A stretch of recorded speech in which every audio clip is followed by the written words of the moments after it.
everybody,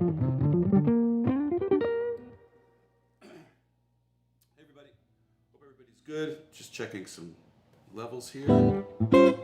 Should be all right. So if I can get just a tiny bit of feedback just to make sure everybody's hearing everything and seeing everything good, I'll get started. But welcome, and I'm glad everybody is here. It means a lot.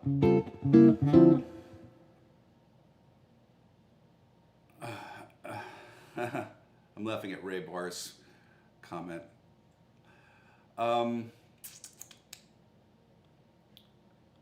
Yeah, again, as soon as I hear back from you guys that I'm good, I'll start playing some music. All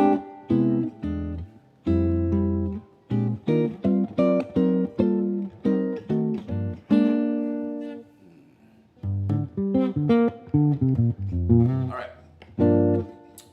So like I said, I'll just get started playing some tunes.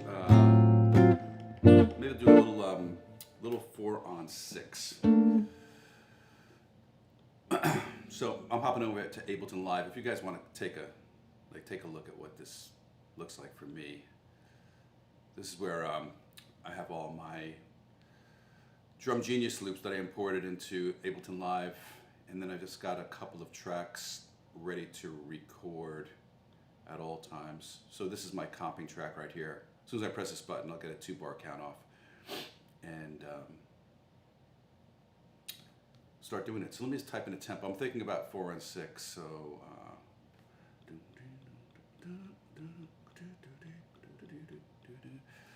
so that's about 209. So I think this one would be fine.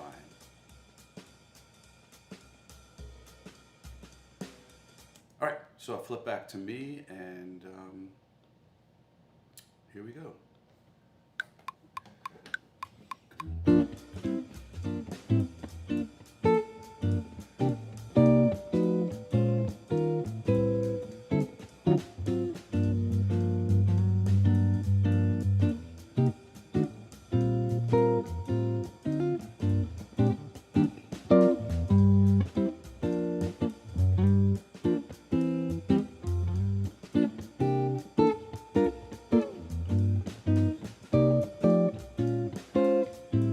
I screwed that up. It's very rare that I do that, but I started thinking about some stuff and started playing a minor blues or something. So let me just do that again. That was pretty funny. All right, too many buttons and things to press, and I started thinking. So there's a good lesson right there. As soon as you start thinking about stuff, you're done. Let's try it again.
me see. I think I saw some comments about sound.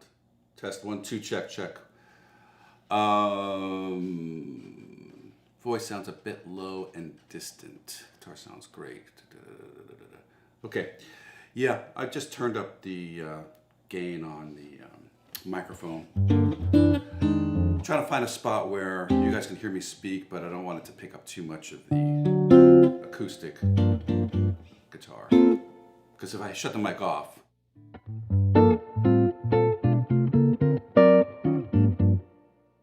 I get that tone that I really like a lot. All right, so I hope you guys like that. Okay. So anyway, that was Wes Montgomery's 4 on 6. So yeah, I'm always here to take requests, answer questions. This is what I enjoy doing when doing these live events. So if you guys have either one of those, I'm here for you.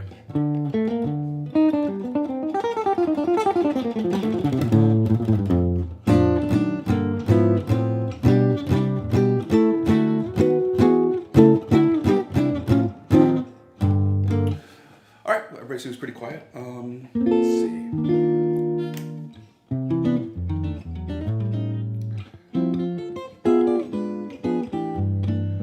All right, I'm going to play a chord melody. I'm going to turn the microphone down a little bit.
That was My One and Only Love.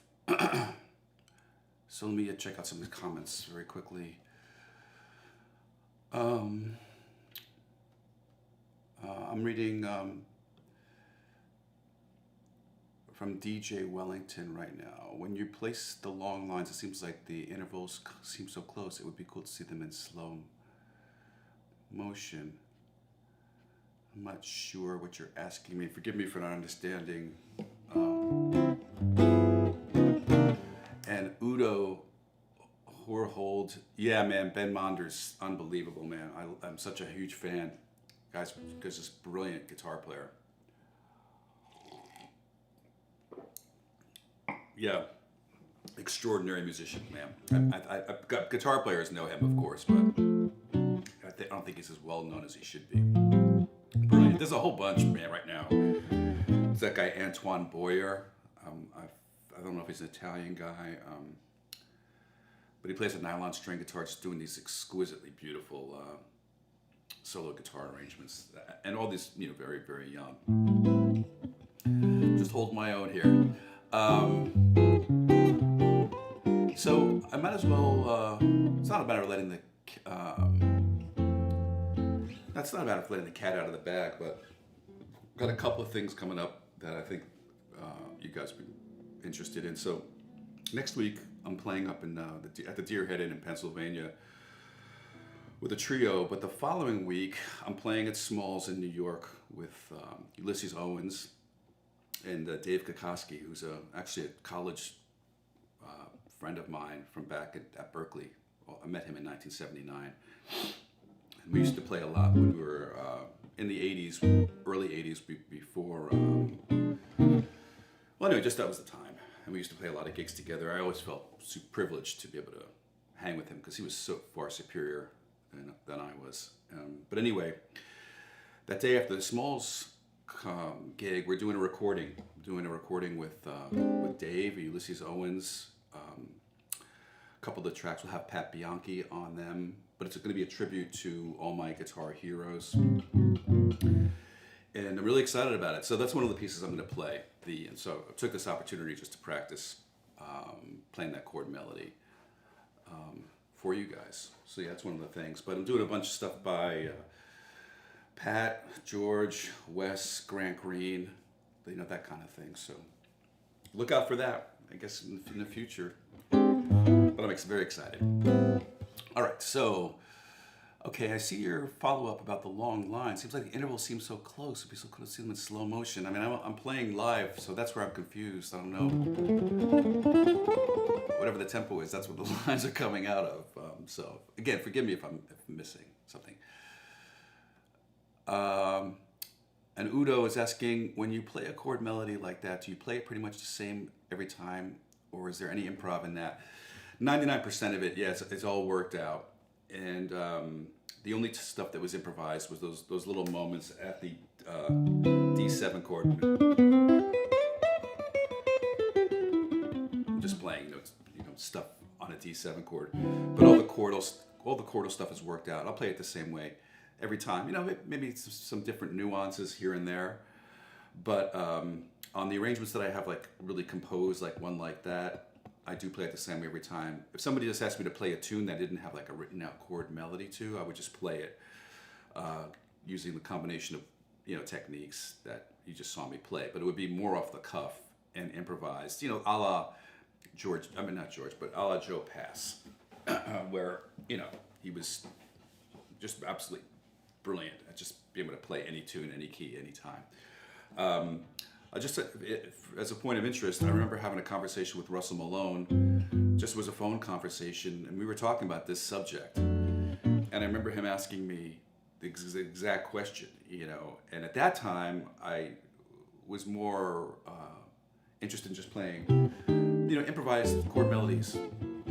I don't know why I'm playing here, why I'm speaking to you guys, but it was Russell who said to me that he does exactly what I just mentioned. He plays them note for note, same way every single time. I was really surprised by that, but I'll never forget that moment because it was counter to the way I was thinking about things. So we're all different.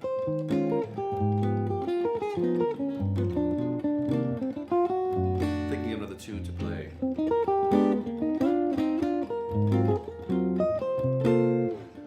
Let's see. I just did a minor tune, so something in major.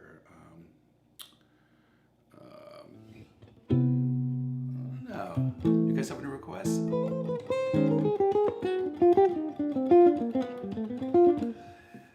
And Minty Green is saying, are we related Do you have any tips for when you get a bit bored of your own playing, or when you feel like you're not truly improvising enough? I mean, I remember experiencing that. I no longer deal with that. I think that's just a sign of having played for a long time, and not relying on things that are kind of rehearsed, so the boredom thing doesn't really kind of come into play. But I've experienced what you're talking about, so I would think in terms of, I mean, it could be a couple of things. I mean, in other words, it could be that your vocabulary is limited and you're not able to express yourself within it, in which case I would recommend expanding on that, via transcription or however other method you would like to get new harmonic devices under your fingers. Or force yourself out of that box just to be melodic. Try playing a complete chorus of I See Alone Together. Try to do a whole chorus of Alone Together, for instance, without using a memorized lick or pattern. Things like that. But in all honesty, it's just time, a lot of playing with other people that it'll start developing for you. So I'm going to do Alone Together right now. And again, just for those who are interested, I'll jump over here to show you how I settle this up. So this was the comping I just did a second ago. I'm going to delete that. And then I'll go to this tap button and tap a tempo.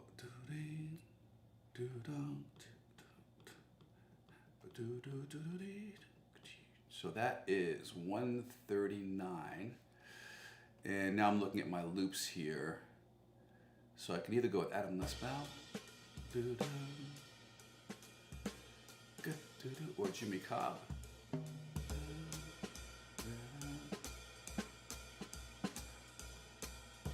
I think I like the Adam Nussbaum one. All right, so I am ready to go. Let me get back to you guys. So again, 2 measures of count off. Hopefully I'll play these changes right this time. All right, here we go.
great tune.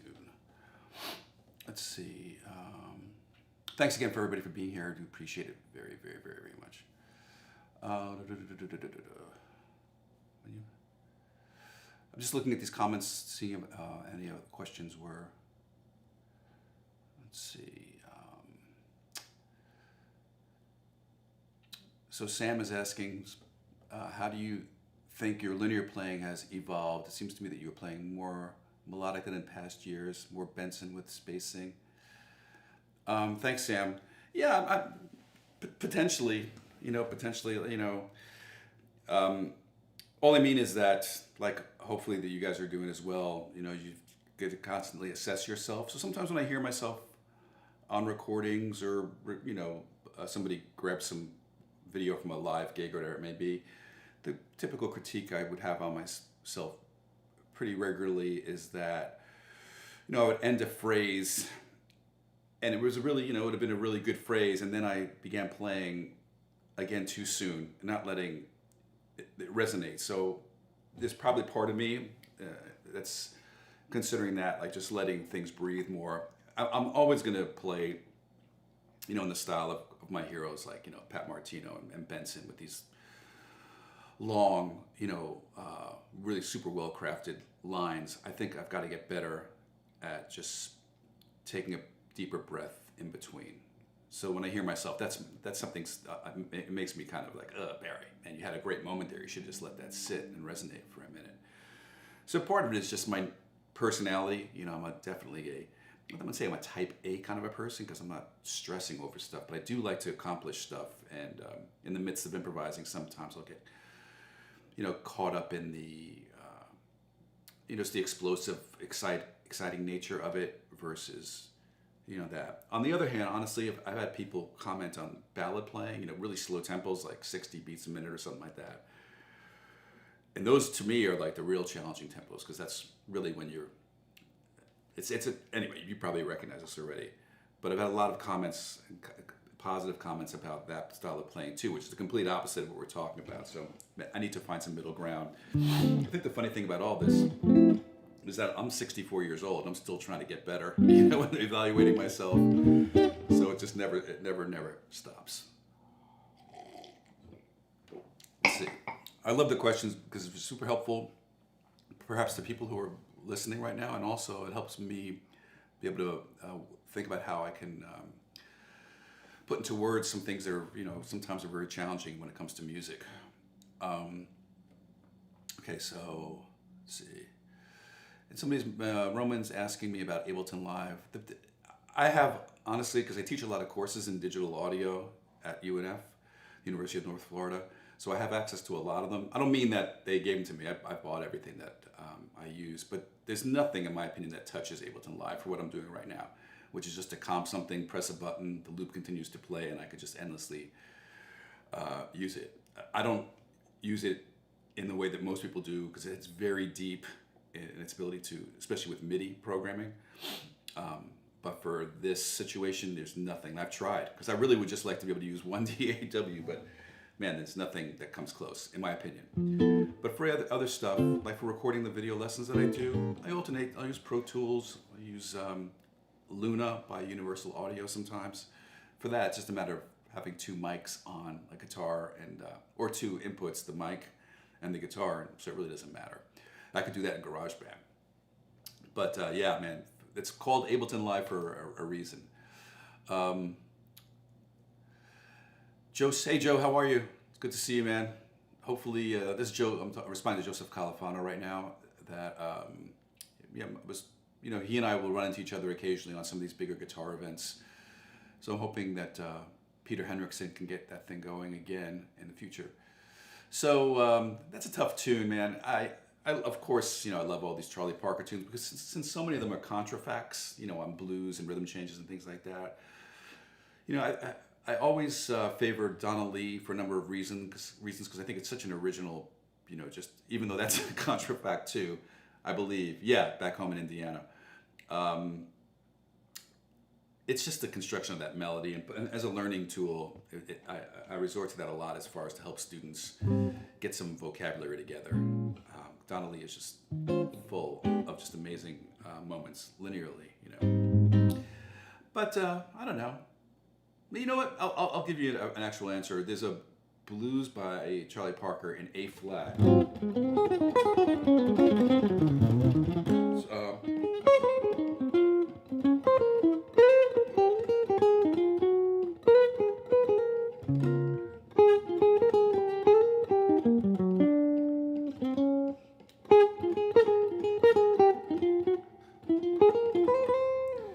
It's great because it outlines so many colors, and you just pick such choice notes. So in other words, it's 1, 2, 3. I love that. So that would be like,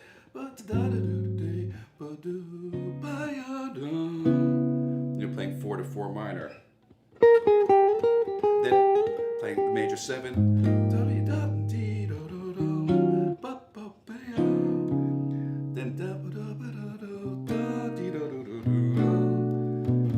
Chromatic 2/5 in there. You've got the dominant 1 going to 4 minor to major. It's just absolutely brilliant, you know. So it's a simple little head for a 12-bar blues, but man, there's so much to dissect in that, and that's an important part to make too, by the way, because a lot of us would just learn the notes and we just play it. Because in most cases, you're not going to see that analysis on top of. You're just going to see the changes to A flat blues, and in a lot of cases, as you guys already know, those real book changes in general tend to be incorrect. So it's on us to do an analysis of what's happening. And so when you see notes that generally don't fit, I'm not talking about chromaticism and things like that. I'm talking about like blatantly a note that has been given a lot of weight that doesn't fit with a given chord. It's probably not that chord. And of course, all that takes time, and just being able to be open-minded to the idea that Charlie Parker is playing an A flat major 7 chord on an A flat blues. So anyway, that's one of my favorites. Let's see.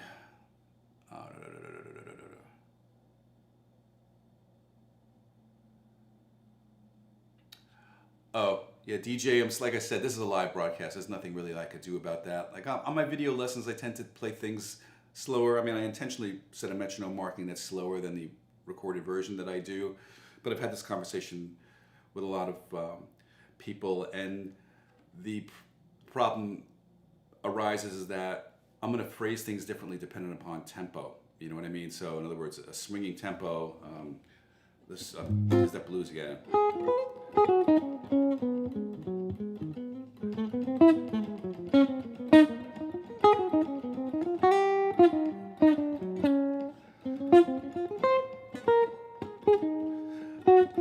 So what I'm thinking, like in terms of right now, is the 8th notes. But if it was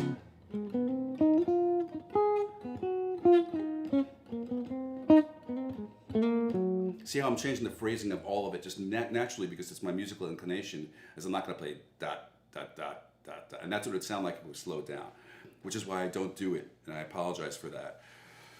I just don't like the way it sounds. It loses all of its groove, and to me, along with a good tone, time feel is everything. That's what not sells, but that's what people are attracted to, whether they're musicians or not. Everybody can get behind like something that's pocketed and feels great. And if a musician has a great tone to go along with that, it doesn't matter, about triad pairs and everything else. That stuff is expressly for a sophisticated listener. But if you want to be able to reach anybody, those are the core ingredients. So I have a real problem doing that, and I apologize in advance. Because I wouldn't want to be heard that way, man. I wouldn't even want it to be on the internet, like that. I just don't like it. Classy touch music. What spurred you to go with the Benedetto? Well, when somebody picks up the phone and offers you, instruments, it's a moment that I made a decision to accept their offer, and I love those guys over there. I really, really do, and I still am in contact with Bob Benedetto, although he's retired and not making the guitars anymore. I still have a conversation with him. But they're a beautiful company, and they've been very, very good to me. So that's that. And this is in Russian, so I'm not going to pronounce your name, but you practice piano. I don't practice it. I play it enough to compose music, and I have a MIDI keyboard right beneath me right now that I use for inputting stuff into Sibelius, for tune writing. But do I actively practice? No, but I find myself getting slowly better, at it over time. I'll never be able to play a gig and solo and comp, but I could comp on a gig. Like if somebody needed me just to play chords to accompany people, I could do that on tunes within a range of tempos. So, but anyway, that's probably a long answer. Do you do any exercises? This is a great question again. Do you do any exercise to improve time feel? Not necessarily anymore. I think most of that came from, it's not even anymore. I don't think I ever really did that. I think the time feel stuff comes from playing along with people that have great time, so I would, learn all these solos by different musicians that I admired and play along with those recordings. It was one of my favorite parts of my practicing day, is just to sit and play with the transcriptions that had already done. It felt so great to be playing along with these monsters. And when I started hearing the alignment of myself with them becoming less and less obvious, meaning that it started to sound like one loudly recorded solo versus, little nuance that is being missed. To me, that's where you develop it. It's complete, basically mentoring with the people that you love. So I transcribed a lot of Charlie Parker initially, then a lot of Coltrane. I did Hank Mobley, Dexter Gordon, and then I got to the guitar players later on, and that might be a surprise, but I got to the guitar players after. And of course, I was chasing after Pat Martino and George Benson in particular, Wes, Joe Pass, all of those. I've got written transcriptions of all of those guys. I still have them all. So, but that's to me what develops your time feel. But it is a daunting exercise. It takes a significant amount of work. Is your course in Ableton?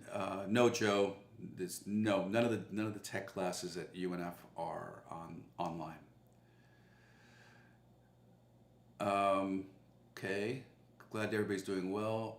And Robert Goldsmith, I do have a lesson on Donna Lee. It's one of the lessons on the site. And for those of you guys who are on the site, I might as well just give you a little heads up on this too. I'm going to make some slight changes to the PDF stuff. So I'm working on it right now, as a matter of fact. So what I'm doing is creating the links for the PDFs directly in the description of the lesson. So if you were to open up a lesson on the website where the description is, the very top thing you'd see was download PDF. I'm going to remove that link probably within a couple of days. That's on the main tab of the website, because I pretty routinely, maybe 2 or 3 times a week, will get emails from people that are struggling with that. So I'm trying to, this should work better where it'll take you directly to it.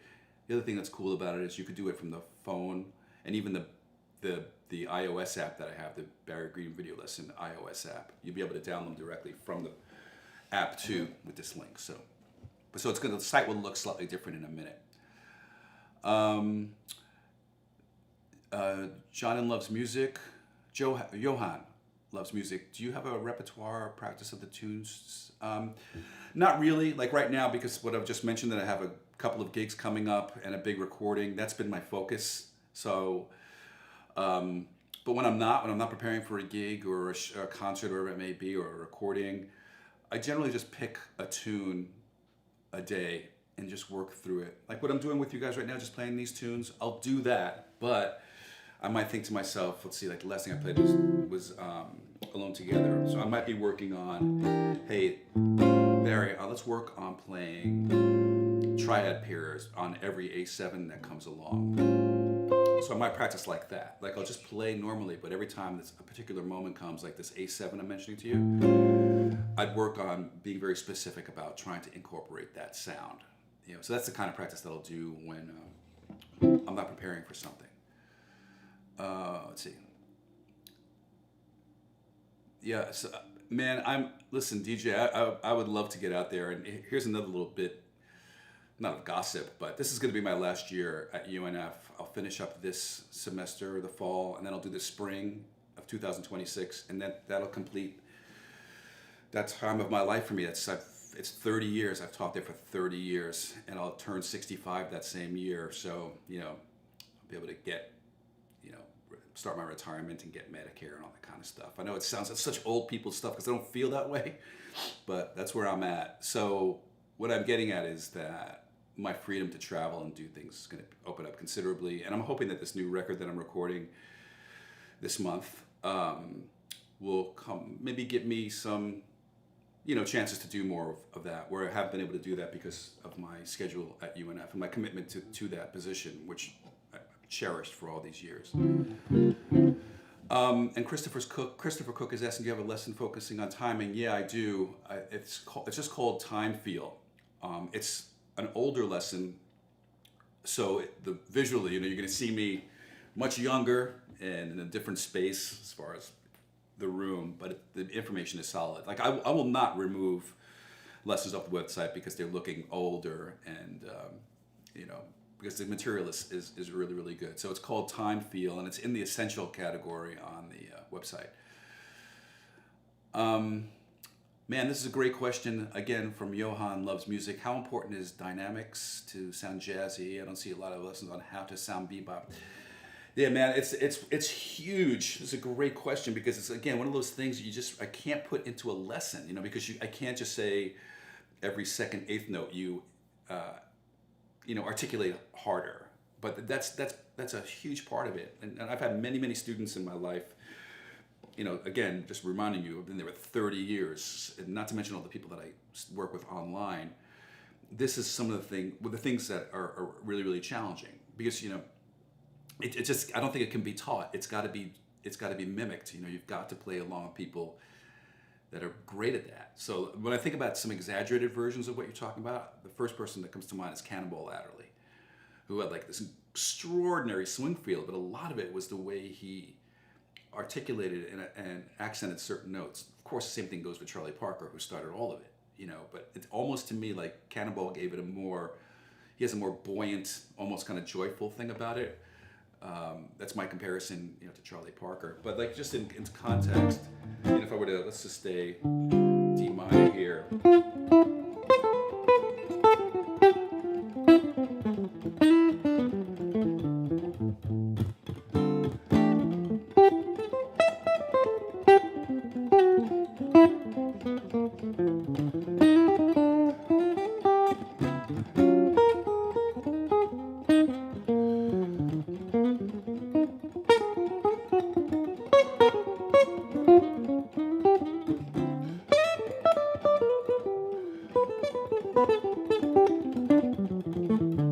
So you could hear, I was trying to play very naturally. I was playing a lot, obviously, but I was trying to let you hear those da da da da da da. But there's not a consistent pattern necessarily. Something that helped me think about that was I would imagine like a drummer, their left hand, like when they hit a snare drum. It's just internalizing that feeling that makes jazz jazz. And for the kind of jazz that I like to play, which is this hard bop, really punctuated statement kind of sounding, linear playing, the accent thing is huge. I notice that a lot of more modern musicians have kind of leveled that out, and I love it, don't get me wrong. But it doesn't have that same quality that attracted me to the guys like we're talking about. And every person that I love, Charlie Parker, Cannonball Adderley, Clifford Brown is another great example of like insane articulation and phrasing and with accents. Those are musicians that I generate, go toward, and that's a big part of it. And this again, I know that people don't like to hear this.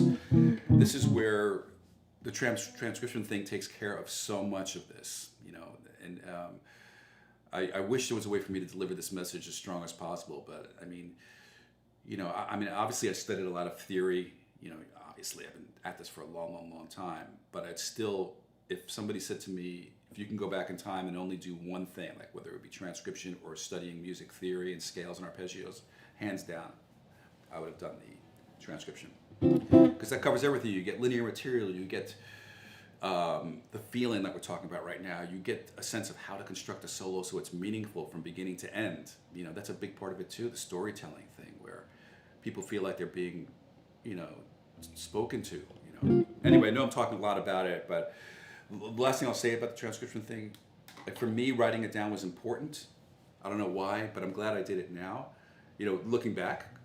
But it's not necessary. The memorization part is all that's critical, and that you play along with those recordings routinely. And all the questions that you're having, all the struggles you're having in regards to time feel will be eliminated. Let's see. PDF. Joe Califano, no, the whole site. Like I said, I'm working on it right now. So anytime you go to any lesson on the website, in the description, the very first line will be download PDF. It's very, very clear. I made sure it's very easy to see because, like, again, I'm going to remove the PDF tab from the website completely within a couple of days. It's honestly, it should be easier, and I'd welcome your feedback. As a matter of fact, they're up there now already. It's just that I haven't done them all because there's like 250 or 260 lessons on the website, and for me, it's pretty tedious to have to copy and paste HTML code into all these things. But that's what I'm in the process of doing right now. So if you want to test it out, you already can. Just go to any lesson on the website, and you'll see in the description the PDF. Okay, I'm just laughing at DJ Wellington's comment about being retired. You guys' names are killing me. Tuna efficiency. How would you comp rhythm changes in a big band setting? Well, man, you know, that's the Freddie Green thing. You know, I'll take a few more questions because I know you guys want to probably hear me play some more tunes, and I will. But that's, you know,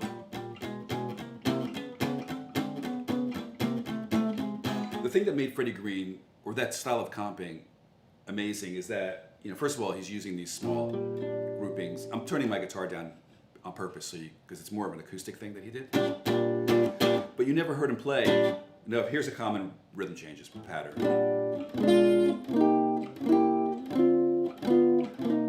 You never heard him play the full chord. Never hear that. It's not that. It's this.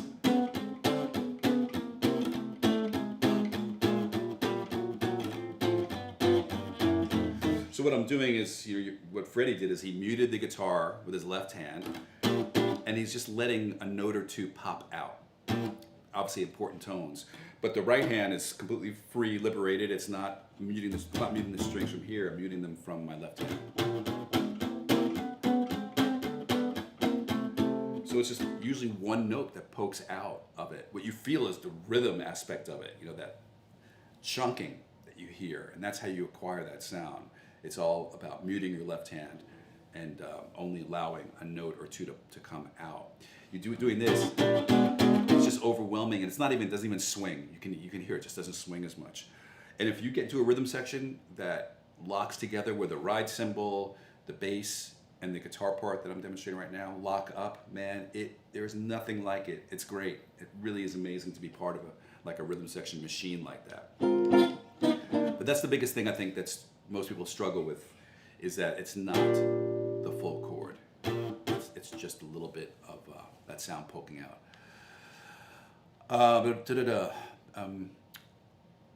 So you know what? I'll tell you what. Just to take a break, because I want to answer all these questions, because again, I enjoy it thoroughly, and I really do want to help out, and I feel like that's a big part of why you guys are here. So, but I'll just play some rhythm changes just for the fun of it. Even not even too fast, just like a moderate rhythm changes. So again, if you guys are interested, so I'm just going to tap in a tempo right now.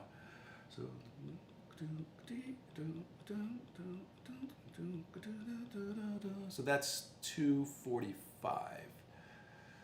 So that's Ed Blackwell, and we'll go with that. So it's about 245. It's like 245.83. All right, so. All right, here we go.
So there's some rhythm changes just to take a break, play a little bit of music.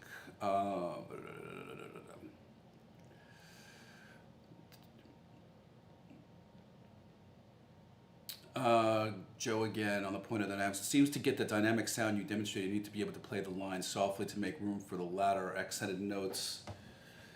Yeah. I don't know how much thought I've given that. Yeah. I mean, when I practice, I practice pretty hard, meaning that I try, because I'm trying to make sure my technique is maintained. And I found that if I practice like,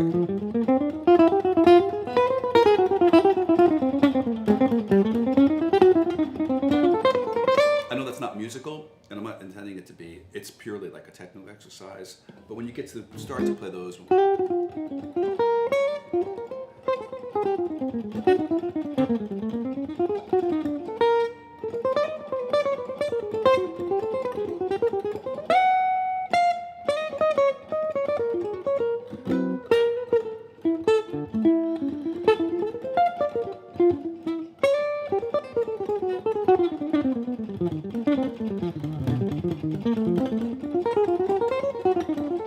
I guess I never really thought about like you're talking about, but I guess that is what's kind of happening. Maybe there's like a middle ground where you leave yourself enough headroom, so to speak, to get a nice punctuated accent, and enough beneath so you have these quiet moments that almost are essentially ghosted. Pat Martino in particular was amazing at that. It gave his lines so much bounce the way he subtly ghosted certain things.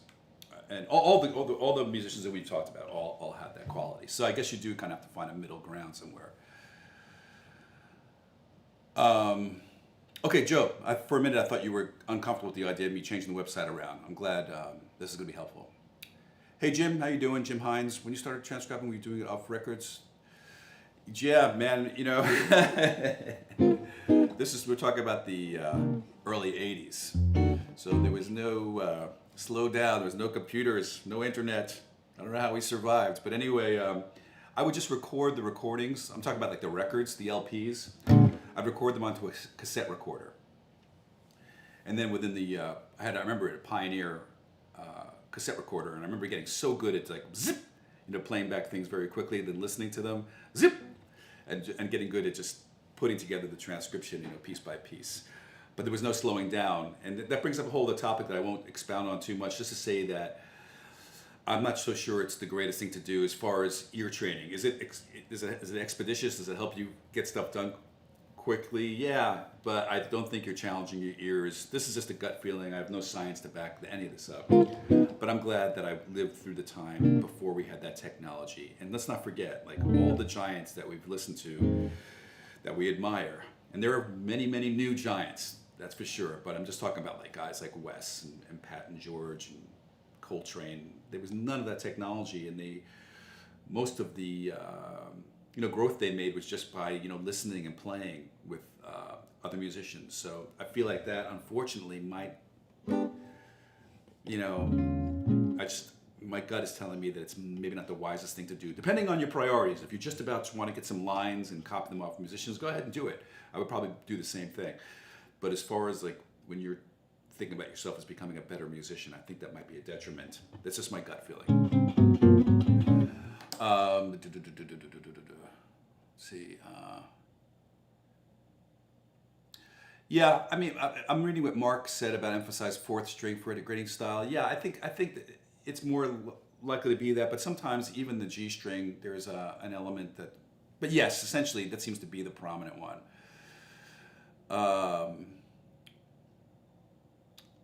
I'm trying to read this. If you had to play all the things you are in F solo guitar at any way, you could play it in a little. You mean in the key of F? If you just, for me, I just think of the starting chord is the sixth chord. So.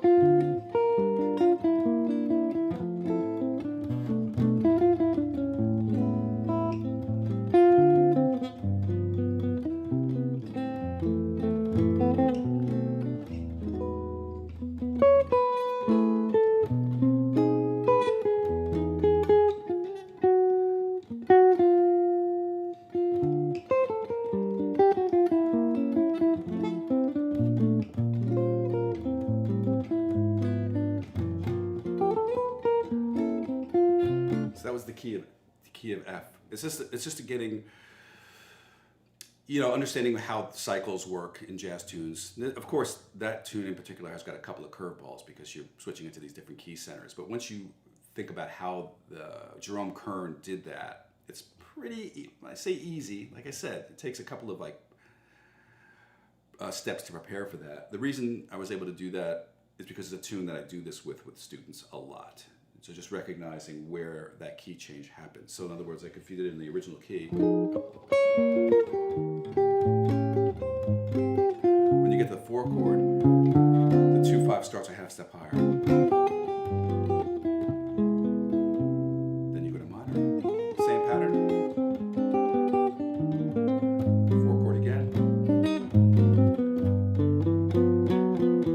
The bridge stays the same key.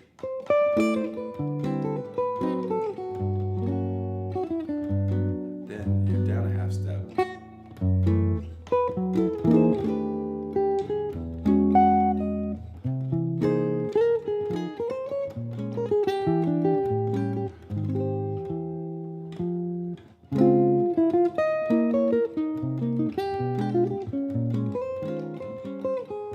So if you do it in like C, for instance. Here I am at that half step moment.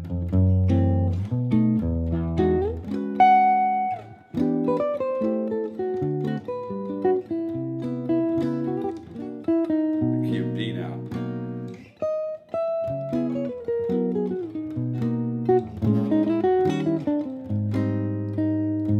Then we're here.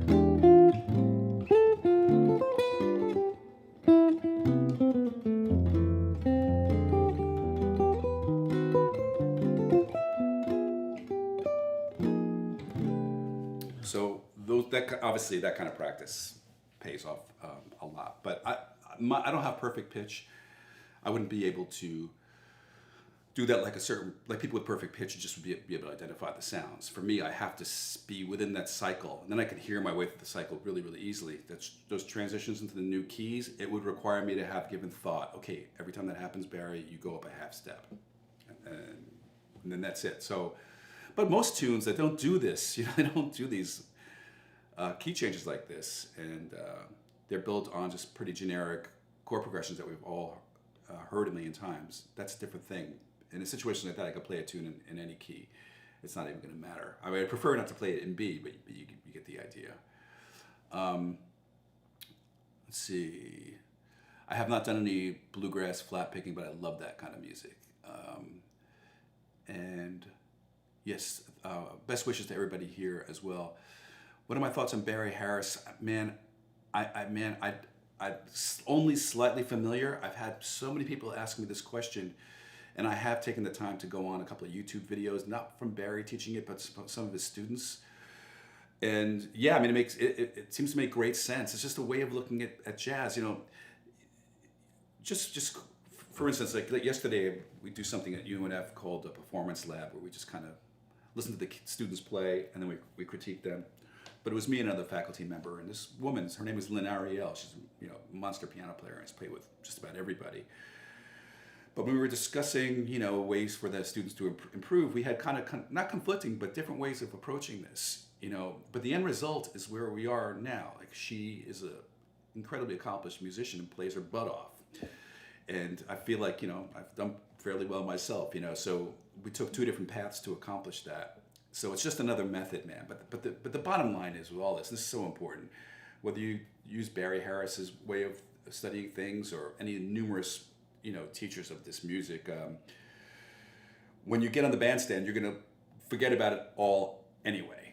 All that stuff is just in preparation for you to be a truly improvising musician. That quote by Charlie Parker that should be just chiseled in everybody's, instrument so they never forget it, meaning that, learn everything you can and then forget about it. That's the ultimate goal. So how you get there is, could be very unique to you, as long as you feel like you're making progress and getting the rewards. But eventually you're going to stop thinking about it at all when playing. When I'm practicing, I'm just like the rest of you guys. I'm thinking about scales, chord scales, substitutions, and all that other stuff. But not when I'm playing. Even these moments here. And as soon as I did, like when we started this thing, I had some technical things in my mind, like, is everything working, da-da-da, and I lost the form on a tune that I played 100 times. Once, my attention was taken somewhere else, so.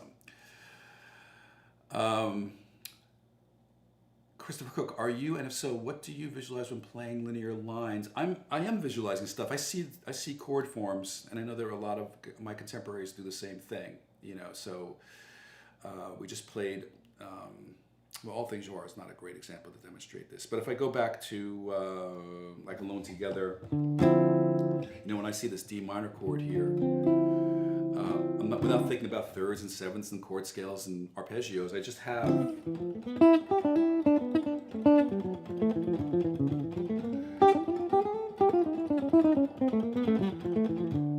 and without getting to a whole bunch of music theory, that information I just played for you, I can use on many other chords besides D minor. But as I go up the neck, and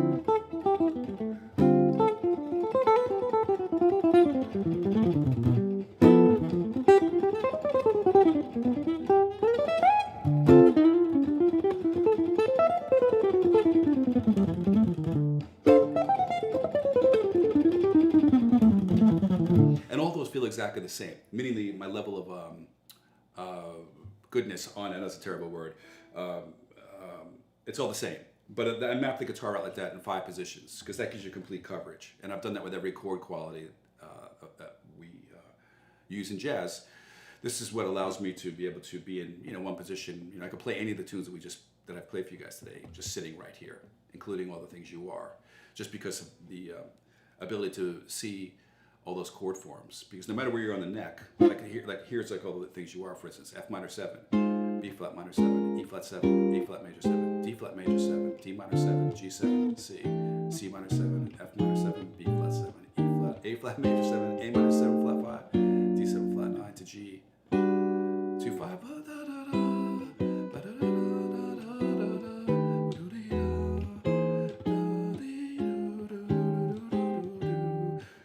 Sorry. So if I could see all the chords like I just did, then the improvising, 3, 4.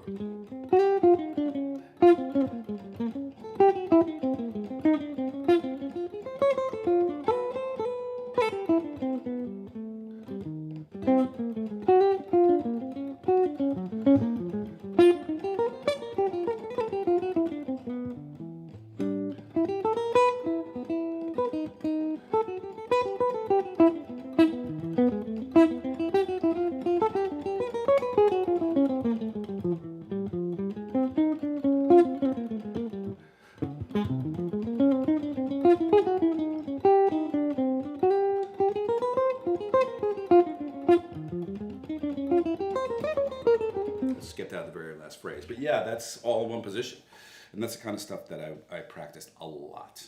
That gives you such fluidity. Restricting yourself to a small part of the neck, no matter where it is. If you can do that, man, you'll always be able to be very lyrical and very connected with your lines.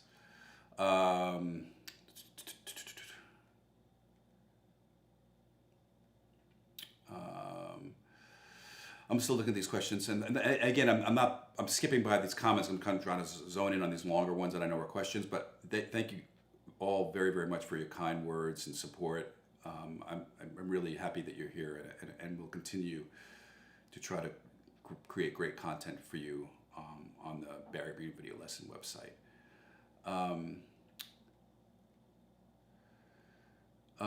If I may, play some simple blues and show how you would jazz it up and tell what you think. I could do that, but I will say that there's a great lesson. It's a free lesson too, and I encourage anybody and everybody who's on with me right now to go check it out. It's very, very easy to find. It's just there's a section on the website just called Free Stuff, and there's a lesson on exactly what you're asking me, the blues. So it very, very quickly, because again, this is it's not that it's a deep subject, but I could have taken up an entire hour just talking about this. But essentially, with jazz, rather than being in one tonality like you would be if you were playing 3, 4.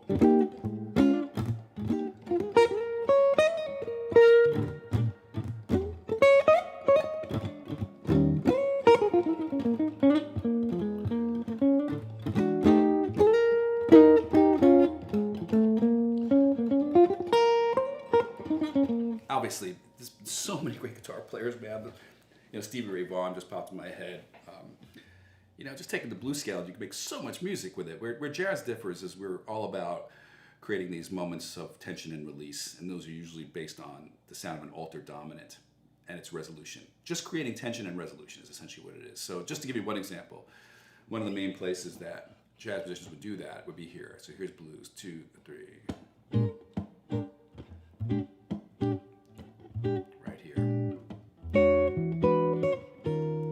So even if I was a blues guitar player and only knew the blues scale, I could still play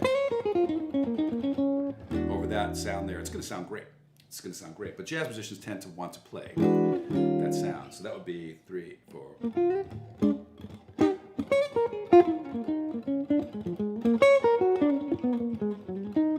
To give you a little nugget of information there. And that happens like 3 or 4 times in the course of the blues, where creating those moments of tension and release. But the rest of the solo I could have.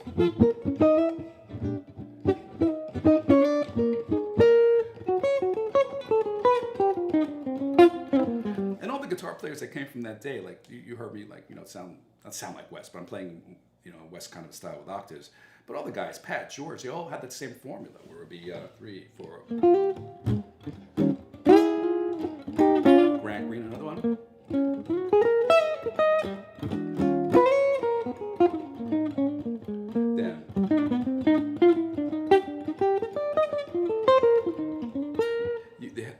That jazz or that 2-5-1 language at the end, the last 4 measure phrase. It's kind of textbook, just blues playing. It's so well documented on recordings, and if you just kind of follow that, you kind of almost answer your own question in a way.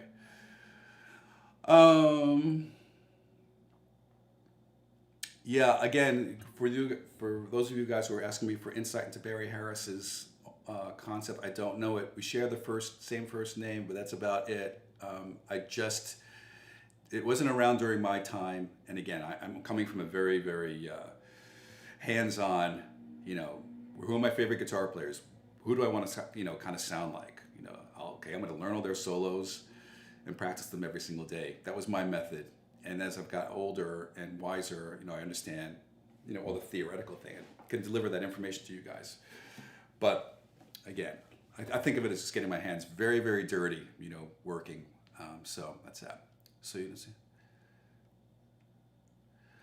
Right. So DJ Wellington is asking me, so you're not seeing notes, rather finger placement of the chords, and it's just an alignment thing for me. It puts me in a place of comfort every time I'm in any of those spots, which is the entire guitar neck.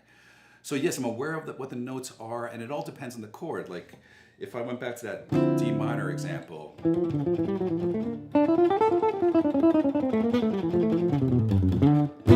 this is also the same place where I have G7. It's all the same stuff. It's also the same place as D minor 7 flat 5. For those of you guys who already figured this out, this is how Pat Martino thought. So I'm trying to play these lines for you like almost exactly in each example. So the point is though that if I'm playing D minor, I'm going to emphasize certain notes.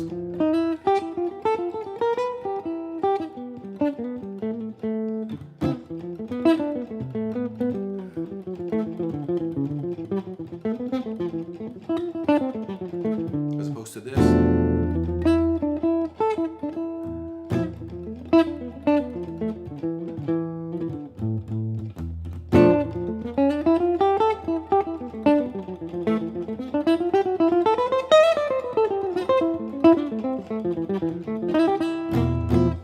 So it's that, you know, depending on the chord quality, the notes take on a different sound, and you end up just emphasizing the ones that seem to be more meaningful. But the core source of all the vocabulary is in those boxes that I just described to you.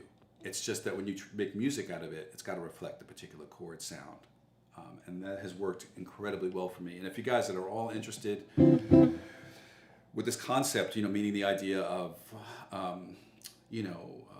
like a D minor chord being the same as G7 and D flat altered and B minor 7 flat 5, that kind of thing, and how all that language fits on all of it. There's a great lesson on the website. It's just called the Pat Martino lesson. I did it right after he passed away, intentionally, of course, in order to honor him and to answer a lot of the questions that I would get personally about some confusion on some of his teaching.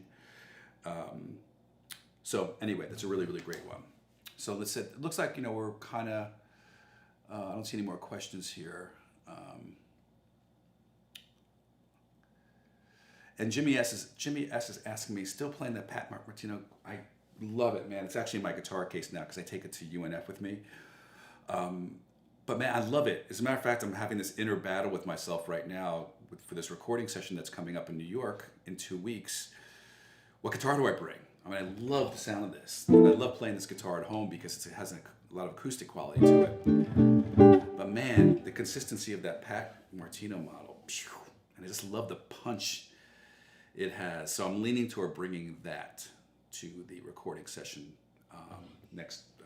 not next week, but the week after next. Because the thought of bringing two guitars and traveling, I don't like taking one, never mind two. And James Hines, when you are learning a tune, do you use the number system? I mean, if you're talking about Roman numerals, like 1, 6, all that stuff, I think about it as a way of analyzing the music. But like a lot of stuff I've been talking to you guys about this afternoon, it's after a while it just becomes, you know, hearing it. You know, in other words, if I were playing a tune like, I always like to use another, There Will Never Be Another You. The first, like I know that's 2/5 to the 6 because I know what it sounds like. So I'm not thinking, okay, I'm an E flat, and this is the 7 chord, this is 5/7 of 2, and this, I'm sorry, 5/7 of 6, and the 6. I'm not thinking about that at all. But if I were just going through a tune for the first time, I might think about that in terms of analyzation, just to see how the song is structured and all that stuff.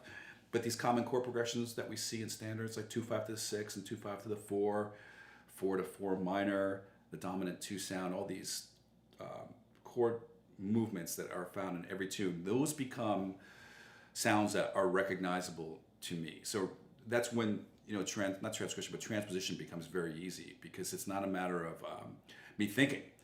I'm just listening. And yeah, like I mentioned earlier today, I do not have perfect pitch. So every once in a while, a tune will have a curveball in it. Like, man, what was that? What I tend to listen for is where did that moment I didn't hear, where did that go? So in other words, if I can hear, okay, that last chord was a half step away from the dominant 2, then I can just think in terms of that. But even that kind of thought occupies too much of your brain from an analytical point, and it's always going to take you away from the music. So to answer your question, I do during the analysis of a tune, just as I'm kind of working through it. But once I've done that, it becomes much more of an intuitive thing where I'm just relying on my ear to hear those particular moments. You know, again, because when I'm on a bandstand or even playing for you guys right now, there's an element of me thinking maybe I should play some things that I've just spoken about for you as far as a demonstration. But most of it is just, I found myself really getting into it. There were a couple of moments even today where, I forgot you guys were there for a minute. I just became really involved in, playing. And those are the most natural moments. So, but yeah, the goal is to not do any of that. So hopefully that's helpful. All right. Well, how are we doing here? I'm trying to see on YouTube where it tells you how much time you've been on. I don't see that. But I think that's good. It feels like at least an hour. So, oh yeah, I can look at my regular clock. So, again, I really appreciate all you guys being here. And as you can hear, I've got some things coming up, so I'm going to be very busy. I will always maintain the website with at least one new lesson per month. Got some ideas, some things I'm going to be putting out pretty soon, but I'm going to have to wait for this couple of weeks to go by before I have enough time to do that. So again, I wish all you guys the very, very best. Thank you for being here. It means a lot to me, and continued success with your guitar or music studies. Bye.